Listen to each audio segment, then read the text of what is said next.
मार्कुस शुभवर्तमान अध्याय 15. रोमी सुभेदार पिलात याच्या समोर येशू. रोमी सुभेदार पिलात याच्या समोर येशू.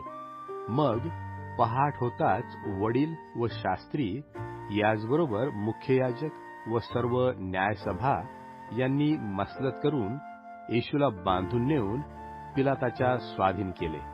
तेव्हा पिलाताने त्याला विचारले, तू यहुद्यांचा राजा आहेस का? त्याने त्याला उत्तर दिले, तू म्हणतोस तसेच. मुख्य याजकांनी त्याचवर पुष्कळ गोष्टींचा आरोप ठेवला. पिलाताने त्याला पुन्हा विचारले, तू काही उत्तर देत नाहीस का? पहा, ते किती गोष्टींचा आरोप तुझवर ठेवतात. तरी येशूने आणखी काही उत्तर दिले नाही. यावरून पिलाताला आश्चर्य वाटले.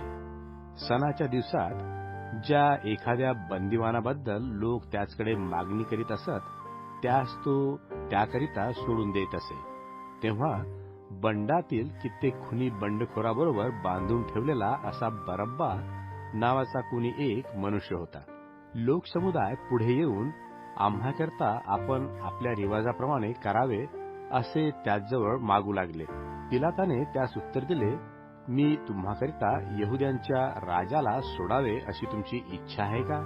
कारण मुख्य याजकांनी त्याला हेव्याने धरून दिले होते हे त्याला समजले होते. परंतु त्यापेक्षा आम्हाकरिता बरब्बाला सोडावे असे मागाव्यास मुख्य याजकांनी लोकसमुदायास चेतवले. तेव्हा पिलाताने त्यास पुन्हा म्हटले, तर मग ज्याला तुम्ही यहुद्याचा राजा म्हणता त्याचे मी काय करावे? त्याला वधस्तंभावर खिळा अशी त्यांनी पुन्हा आरोळी केली. पिलाताने त्यास म्हटले, का? त्याने काय वाईट केले आहे? तरी ते फार आरडाओरड करून म्हणाले, त्याला वधस्तंभावर खिळा. तेव्हा लोकसमुदायाला खुश करावे या हेतूने पिलाताने बरब्बाला त्याचकरिता सोडले आणि येशूला फटके मारून वधस्तंभावर खिळण्याकरता त्यांच्या स्वाधीन केले. शिपाई येशूची थट्टा करतात. मग शिपायांनी त्याला प्रेतोर्यमात म्हणजे कचेरीत नेले व त्यांनी सगळे पलटण एकत्र बोलाविले.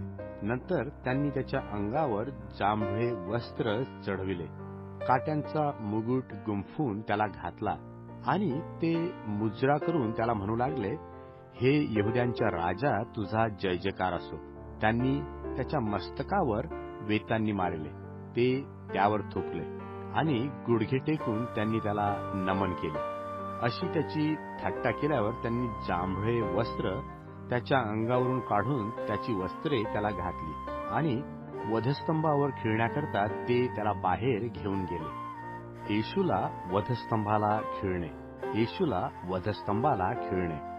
तेव्हा शिमोन नावाचा कुणी एक कुरणेकर रानातून येऊन जळून जात असता त्याला त्यांनी त्याचा वधस्तंभ वाहण्याकरता वेठीस धरले.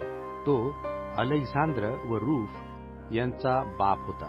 मग त्यांनी त्याला गुलगुथा म्हणजे कवटीची जागा येथे आणले आणि त्याला बोळ मिसळलेला द्राक्षारस प्यावयास दिला. परंतु तो त्याने घेतला नाही.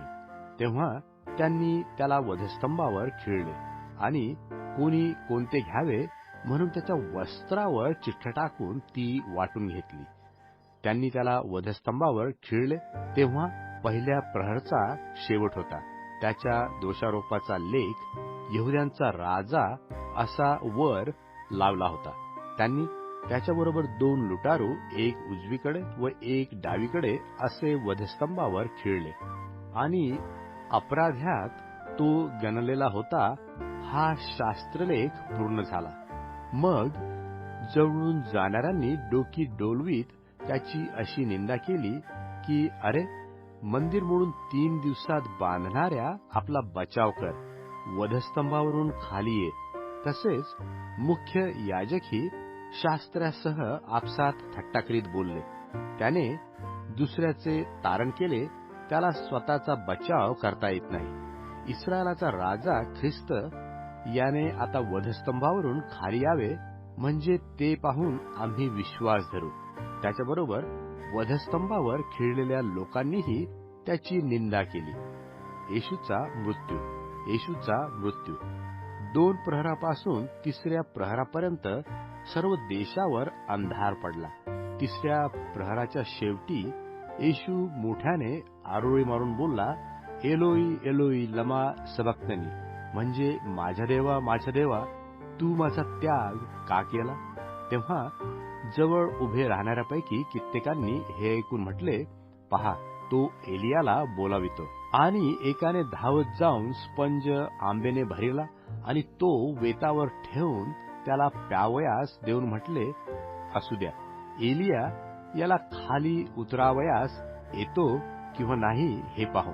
मग येशूने मोठी आरोळी मारून प्राण सोडिला. तेव्हा पवित्र स्थानातील पडदा वरपासून खालपर्यंत फाटून दुभागला. मग त्याने अशा प्रकारे प्राण सोडिला हे त्याच्या समोर जवळच उभे राहिलेल्या जमादाराने पाहून म्हटले, खरोखर हा पुरुष देवाचा पुत्र होता. काही स्त्रिया दुरून पाहत होत्या. त्यात मगदालिया मरिया, धाकटा याकोब व योसे यांची आई मरिया व सलोमे ह्या होत्या. तो गालिलात असताना त्याच्या मागे चालून त्याची सेवा ह्या करीत असत. शिवाय त्याच्याबरोबर येरुशलेमास आलेल्या दुसऱ्या पुष्कळ स्त्रिया होत्या. येशूला खडकात खोदलेल्या कबरेत ठेवतात. या सुमारास संध्याकाळ झाली आणि हा तयारीचा दिवस म्हणजे शब्बाताच्या पूर्वीचा दिवस होता. म्हणून अरिमथाईकर योसेफाने धैर्य करून पिलाताकडे आत जाऊन येशूचे शरीर मागितले. हा एक प्रतिष्ठित मंत्री असून स्वतः देवाच्या राज्याची प्रतीक्षा करीत होता.